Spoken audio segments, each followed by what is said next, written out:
Hi all, welcome to Raji's Zone. வாங்க இந்த வீடியோல முட்டை குழம்பு எப்படி செய்யலாம்னு பார்க்கலாம்.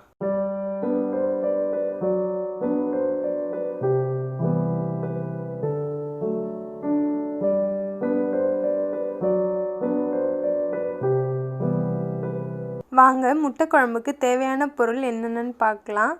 நான் 4 பெரிய வெங்காயம் 2 தக்காளி எடுத்திருக்கேன். அது கூடவே 10 பல் பூண்டு, ஒரு சின்ன துண்டு இஞ்சி எடுத்துக்கோங்க. வெங்காயம் அரைக்கும் போது அது கூட சேர்க்கறதுக்காக 10 முந்திரி எடுத்திருக்கேன்.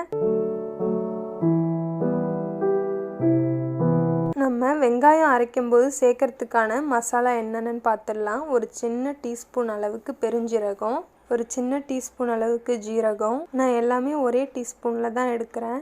அதே டீஸ்பூனில் கொஞ்சம் மிளகு, ஒரு சின்ன பிரிஞ்சி இலை, ஒரு ஏலக்காய், சின்ன பட்டை, ஒரு கிராம்பு. நான் இந்த கிரேவியில் 3 முட்டை சேர்த்து பண்ண போகிறேன். அதுக்கான அளவு என்னன்றது மட்டும் இதில் சொல்கிறேன், நோட் பண்ணிக்கோங்க.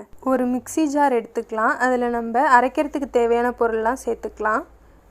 நம்ம ஏற்கனவே கட் பண்ணி வச்சுருந்த வெங்காயம், பூண்டு, சின்ன துண்டு இஞ்சி, நம்ம எடுத்து வச்சுருந்த முந்திரி, நம்ம எடுத்து வச்சுருந்த மசாலா பொருள் எல்லாத்தையுமே வெங்காயத்துக்கூடயே சேர்த்துக்கலாம்.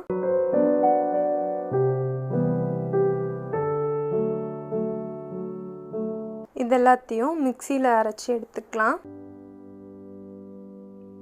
இப்போது வானலை அடுப்பில் வச்சு அதில் எண்ணெய் ஊற்றிக்கலாம். எண்ணெய் காஞ்சதும் கொஞ்சோண்டு பெருஞ்சீரகம், கொஞ்சமாக கருவேப்பிலை சேர்த்து தாளிச்சிக்கலாம்.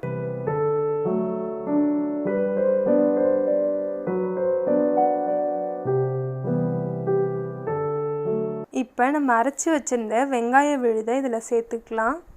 நம்ம அரைக்கும் போது நல்லா ஃபைன் பேஸ்ட்டாக அரைக்கணும். அப்போ தான் கிரேவியோட கன்சிஸ்டன்சி நல்லாயிருக்கும்.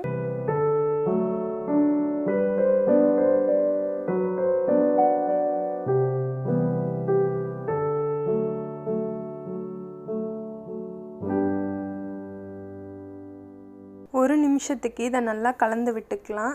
எண்ணெய் பிரிஞ்சு வரணும்னு அவசியம் இல்லை, லைட்டாக கலந்து விட்டால் மட்டும் போதும்.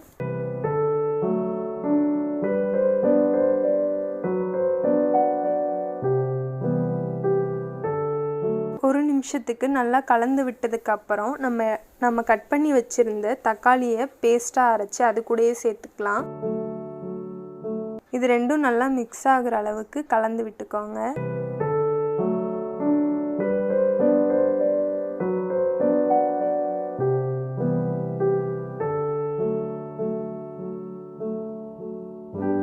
ஒரு 5 நிமிஷத்துக்கு இந்த கிரேவி நல்லா வதங்கினதுக்கப்புறம் நமக்கு கிரேவிக்கு தேவையான மசாலா பொருள்லாம் ஆட் பண்ணிக்கலாம். ஒரு சின்ன பிஞ்ச் அளவு மஞ்சத்தூள் சேர்த்துக்கலாம்.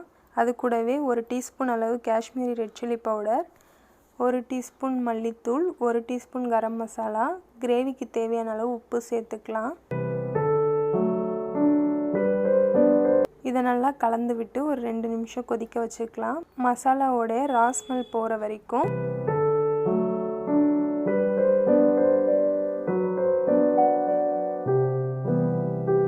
இந்த ஸ்டேஜில் கிரேவியோட கன்சிஸ்டன்சி அட்ஜஸ்ட் பண்ணிக்கிறதுக்கு தண்ணி ஆட் பண்ணிக்கலாம். பாருங்கள், நல்லா எண்ணெய் பிரிஞ்சு வந்திருக்கு.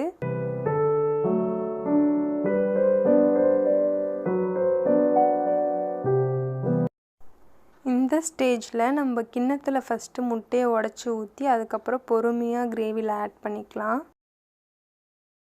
ஒரு முட்டையாக பொறுமையாக ஆட் பண்ணிக்கலாம். அப்போ தான் நமக்கு அது பாயில்டு எக் மாதிரியே கிடைக்கும்.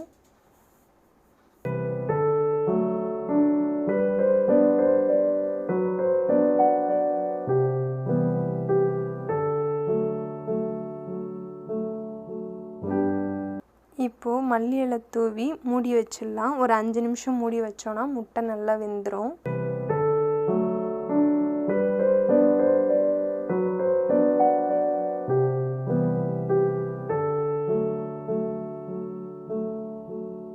பாருங்கள், முட்டை நல்லா வெந்திருக்கு.